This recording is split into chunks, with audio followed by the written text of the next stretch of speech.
we need to talk about, let me get rid of this, that was just so I'd remember what page it was.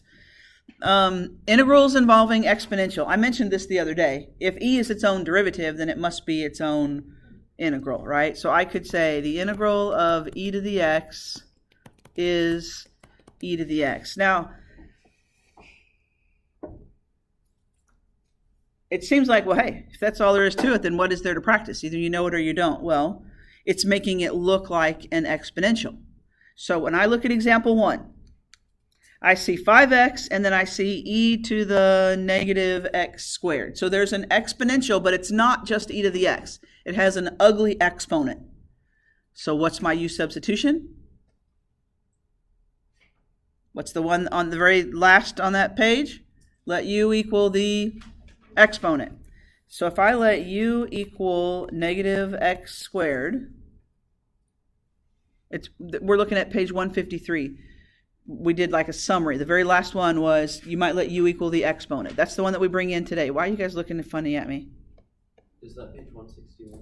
This is page 158. Did I say 161? I thought maybe I said the wrong thing. But you have the page 153 kind of sitting there to look at. Is everybody well on the same page now? Literally. Look how you use that appropriately. Take note. Why do we have these little circles for integrals? What little circles? Yeah. It's like a little apple. Huh? Like right here instead of the integral, we have that. Huh? I don't know. Is there a meaning to that symbol, or is that just? Yeah, does it mean anything? No, it has to do, I'm sure it has to do with the word, whatever. Wow. Sometimes if you do snips, like if you put a snip in of a math font, if the printer is like not compatible with that math font, it doesn't print it right.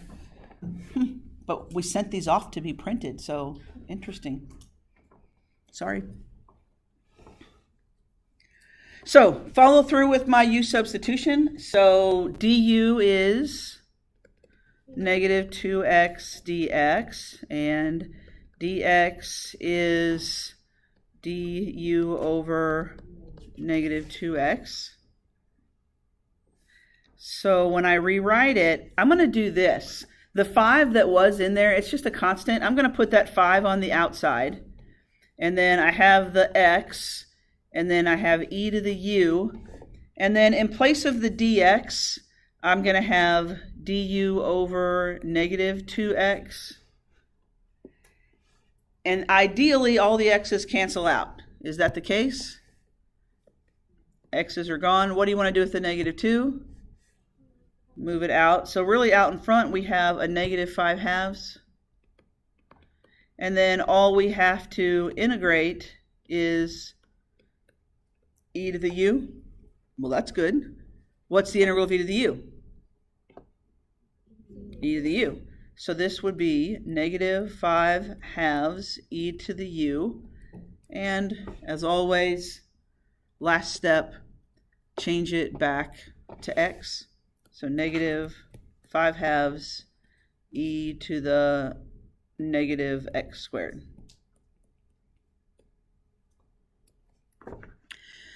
On these, the x's should always cancel. I don't think there would ever be a situation on these where the x's don't cancel and you have to go back and manipulate things. Now, before we go any further, I want to talk shortcut. Remember our handy-dandy trig? Oh, I should write it down here. Look, Joanna, we just thought of you. Remember our handy-dandy trig shortcut where we said if you integrate, let's see here, if you integrate cosine of 2x, it comes out to be what? 1/2 sine of 2x. And that was a shortcut because we said you don't have to go through the whole u substitution of letting u equal the ugly angle, right? The same shortcut applies to exponential. If I were going to integrate e to the 2x, so if the exponent is only ugly because of a constant, then you don't have to go through all the u substitution. So if the integral of e is itself, right, integral of e to the 2x is e to the 2x, what constant would you speculate is going to come out in front? 1/2. So that same shortcut will work if it's only ugly, if the exponent is only ugly because of a constant. The one that comes up the most like that would be the integral of e to the negative x. So you would say, okay, it's only ugly because of -1, right?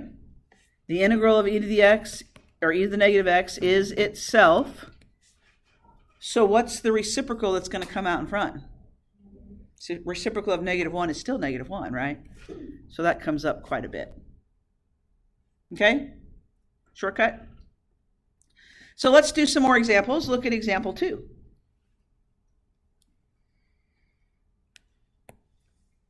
Now, you're going to think I was setting you up for the shortcut. I wasn't. Is this exponent only ugly because of a constant? No, because it's 1 over x, right? So I'm going to have to go through the process. So why don't you try it? Let u equal 1 over x and see if you can get it to work out. U equal 1 over x, and let's see if we can get it to work. Isn't it handy that we remember the derivative of 1 over x so quickly and easily?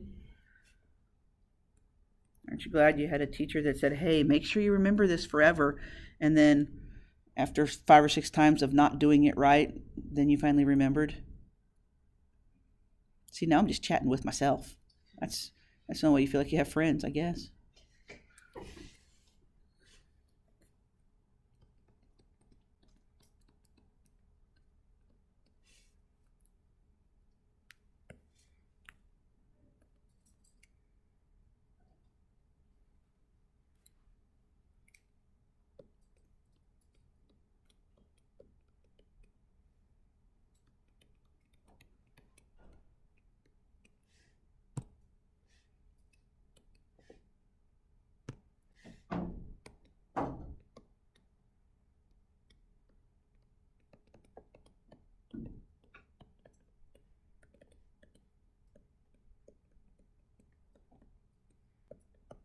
How about it?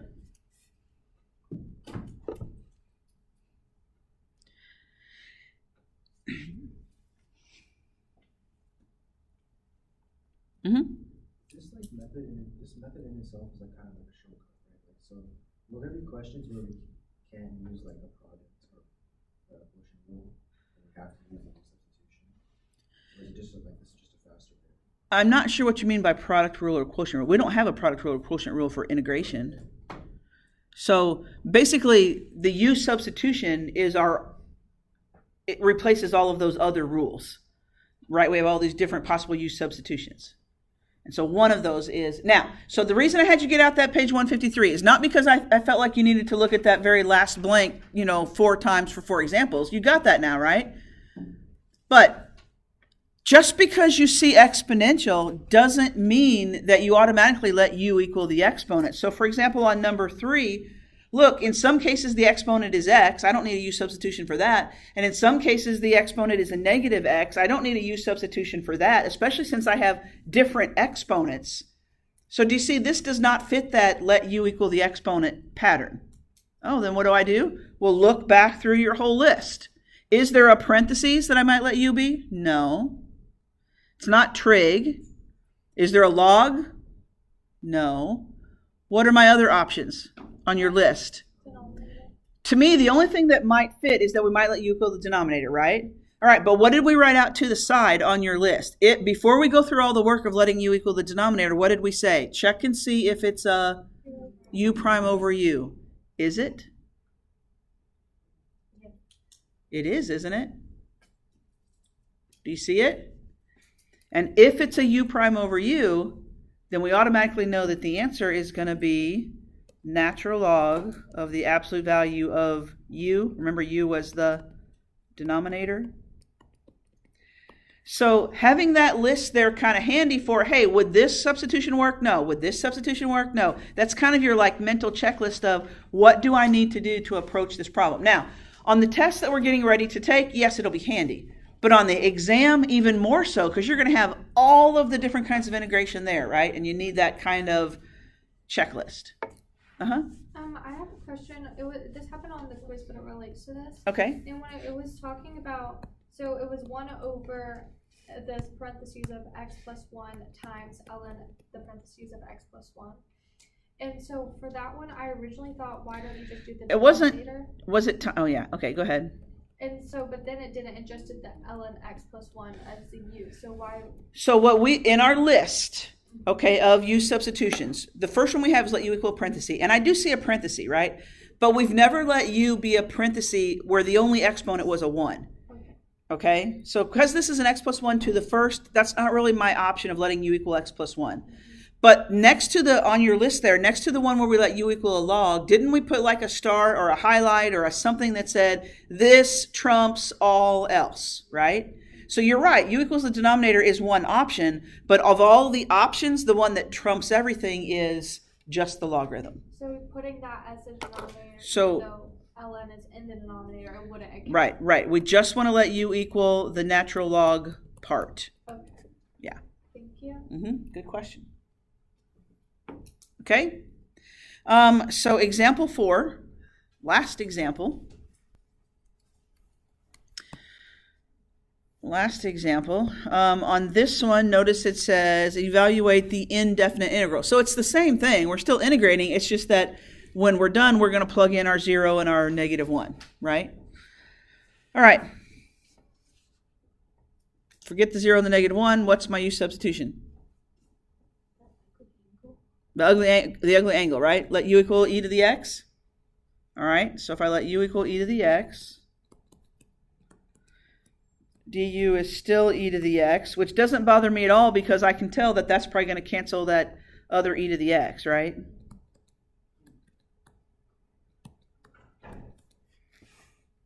Now, because the test you're about to take is not multiple choice, it's more of a free response type, you got to use good notation.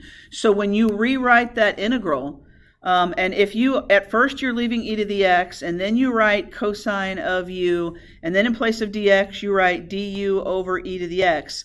Because I have both x's and u's, you better not write any boundaries down. You better not bring over the -1 and 0, because the -1 and 0 are which variable, x's or u's? They're x's. And since right now I have x's and u's all mixed up, I don't want anything down. So now that I cancel the e to the x's, and all I have is cosine of u, if I'm going to write down boundaries, I need u boundaries, right? Let's practice that. So how do I know what the u boundaries are? Well, if x is -1, what is u? Look here, if x is -1, isn't u going to be e to the -1? And for now, Matthew, I would leave the e to the -1. In the end, I might change it when I need to, but for now, I'll just leave it like an exponent. And if I plug in a 0, what is u? E to the 0 is 1. And now that I've changed the boundaries, I never have to change back to x, right? I can integrate, plug in, be done. So let's integrate. The integral of cosine, is it positive or negative sign? Positive sine of u. And I'll evaluate this from e to the -1 to 1. Which one do I plug in first, the 1 or the e to the -1?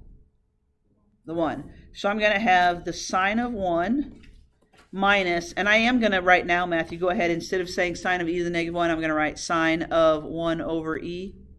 And you might be saying, well, how am I supposed to know what that is? You're not. You're supposed to say, I'm done. There you go. There's nothing more we can do without a calculator. Okay? So you'll notice there's not very many, but there's a few problems that I have set up on your calendar there, and they come from the online textbook. It's just practicing some of this integration with E. So I would say